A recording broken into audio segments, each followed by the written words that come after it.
Bem, hoje nós temos um assunto internacional aqui no almoço. A Rússia está mobilizando tropas para a fronteira, com a Ucrânia. Esse movimento acontece há algumas semanas e uma declaração de ontem do presidente Joe Biden fez essa ameaça ganhar mais atenção. Biden disse que o palpite dele é que a Rússia atacará a Ucrânia sim e que o presidente russo Vladimir Putin está tentando, abre aspas, encontrar seu lugar no mundo entre a China e o Ocidente. Então, para entender toda essa tensão na região, eu converso agora com o professor de Relações Internacionais da ESPM, o Gunther Hutzit. Bem-vindo ao almoço, professor. Oi, boa tarde, Júlia. Boa tarde a todos que nos assistem. Então, para a gente entender, professor, por que a Rússia tem interesse em invadir a Ucrânia? O que é que eles estão querendo fazer com isso?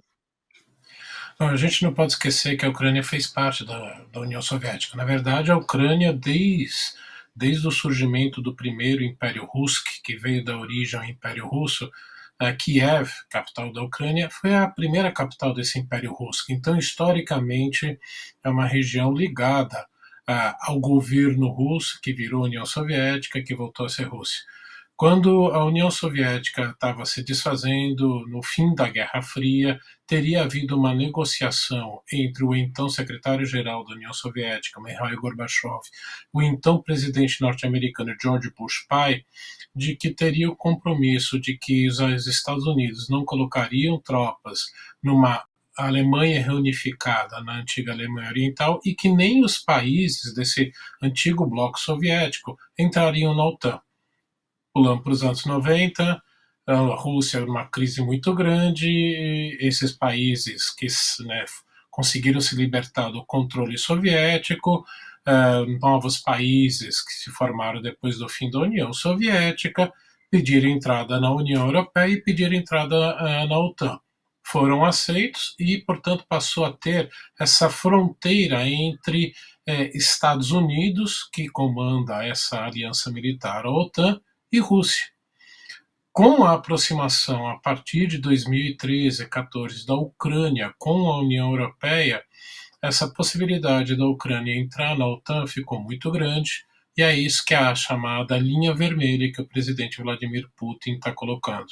Eles não vão admitir que a Ucrânia entre na OTAN, porque aí definitivamente os Estados Unidos poderiam colocar tropas e equipamento militar muito perto da sua capital, Moscou, e que, portanto, é um fator geopolítico, histórico, de segurança que está em jogo.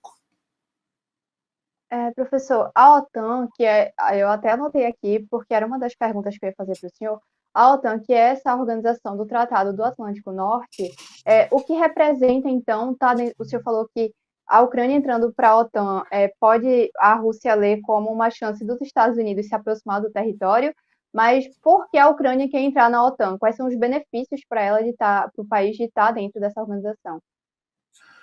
Não só para a Ucrânia, mas para todas as ex-repúblicas soviéticas, né? Começando pela Estônia, Letônia e Lituânia, que faziam parte da União Soviética, como a Polônia, como a Hungria, como todos do antigo bloco, ao participarem da OTAN, eles têm o que se chama desse guarda-chuva de segurança da OTAN e dos Estados Unidos. Por quê? É uma aliança militar defensiva. Se um dos Estados-membros for atacado, é como se todos tivessem sido atacados e todos vão ter que defender esse país atacado.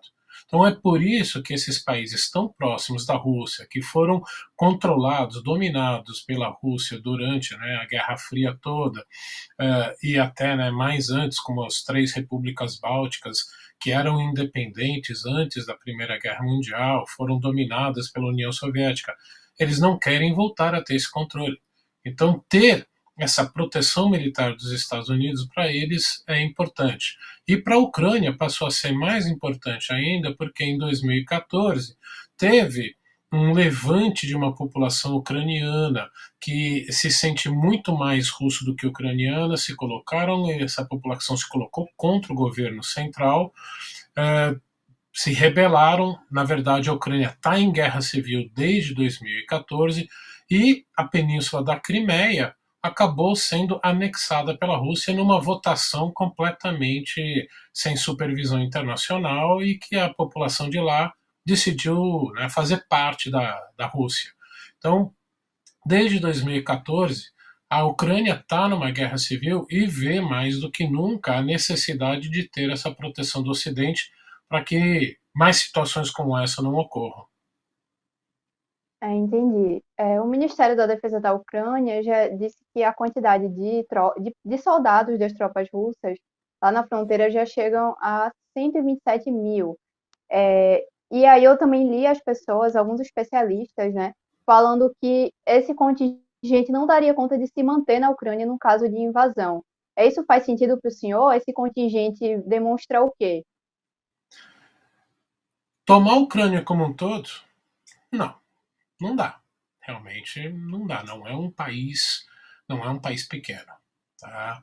Agora, ocupar o leste da Ucrânia, como, né, eu falei, que já tem ucranianos revoltosos contra, que são, na verdade, estão funcionando como um Estado independente da Ucrânia, isso sim, isso daria. Agora, o maior problema seriam os efeitos indiretos dessa ocupação, como, por exemplo, o corte do fornecimento de gás para o restante da Europa. Você teria aí ataques hackers, como já aconteceram, né, nos últimos dias, contra vários sites do governo ucraniano, e isso poderia se estender a outros países. Você teria uma tensão internacional tão muito grande, e isso afetaria a economia mundial. Então, são muito mais os efeitos secundários de um processo como esse que preocupam, né, o restante do mundo. Sem contar, lógico, você vai ter um país que vai estar sendo ocupado por outro. Sim. Inclusive, uma das falas de Joe Biden foi que se for uma incursão pequena ao país, a história vai ser outra, assim. Ele quis dizer, pelo que eu entendi, né, que uma entrada menor, sem ser uma grande invasão, seria avaliada de outra forma. Mas qualquer entrada já não é grave, professor? Dentro de um país que tem autonomia, que é independente? Sem dúvida alguma. E é esse é o ponto, né, que eu ia trazer, que você bem colocou, que hoje de manhã o governo ucraniano está literalmente em desespero, porque tudo indica, com essa fala do presidente Biden, que um acordo teria sido alcançado entre as duas partes para evitar uma guerra em larga escala e evitar que você tenha aí sanções gigantescas contra a Rússia. Essa ocupação, né, do território desse leste ucraniano, e que aí as sanções que o governo americano colocaria não seriam tão severas assim, que poderiam colocar em risco a economia ucraniana. E, como eu disse, né, as outras repercussões econômicas na Europa.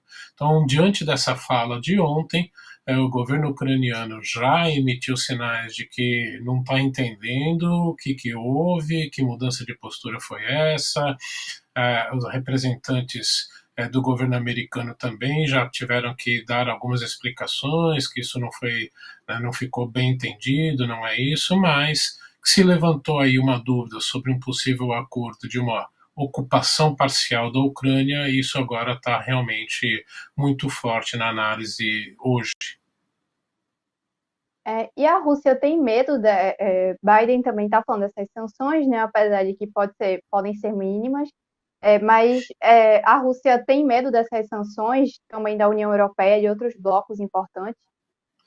O que a gente precisa entender é que o grande poder americano não é o poder militar, é o poder financeiro.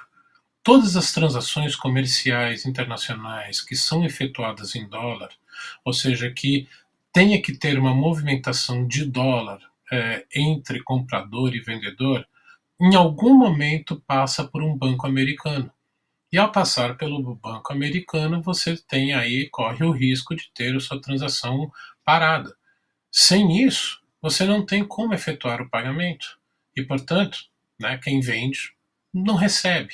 Esse é o grande poder americano, é por isso que vários governos, como principalmente o governo chinês, vêm tentando sair dessa necessidade de ter que transacionar em dólar.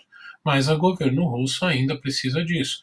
Porque também, se fizer alguma transação comercial, financeira, melhor dizendo, em euro, passa pelos bancos europeus, que poderão fazer a mesma coisa, os governos europeus.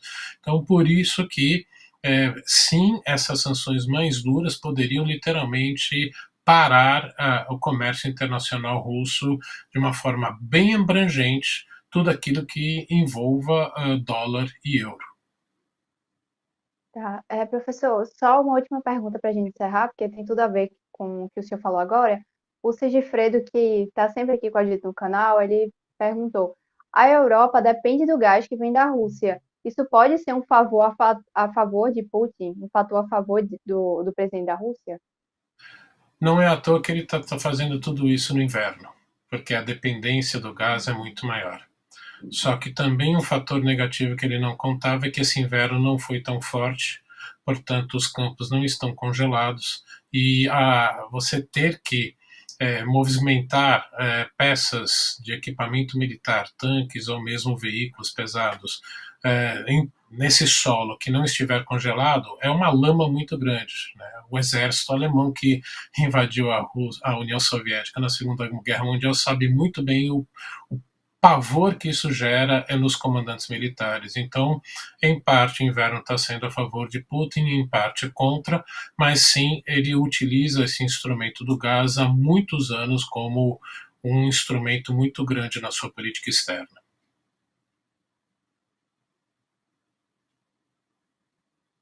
Tá certo, professor. Então, obrigada pela participação aqui no almoço. Obrigada por aceitar mesmo vir aqui comentar isso bem em cima. Volte mais vezes para a gente conversar mais. Eu que agradeço o convite. Boa tarde a todos.